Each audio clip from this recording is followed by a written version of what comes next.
श्री स्वामी समर्थ. तर आईकडे आले होते आणि मिशन होती आईकडे, त्यासाठी मग साड्या आणल्या होत्या पिक फॉल करण्यासाठी, त्याही करून घेतल्या आणि रात्री मी साड्यांना गोंडेही बसवून घेतले होते.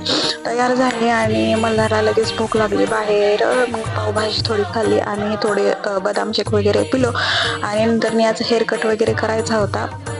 हेअरकट करून घेतला, माझे आयब्रो करून घेतले आणि इकडं मल्हारची कंटिन्यू मस्ती चालू होती. नंतर तिथून ब्लॉग मी कंटिन्यू केलाच नाही, घरीच आले डायरेक्ट सासरी आणि खूप पसारा पडला होता. नेलेलं सामान काढत होते, सगळं सामान काढून सगळं कपाटात नीट लावून घेतलं आणि ब्लाऊजलाही थोडासा वर्क केला आणि साड्यांना जे गोंडे बसवलेले होते त्यावरून मी असं मण्यांचं वर्क केलं होतं, मी कालच्या ब्लॉगमध्ये बघितलंच असेल.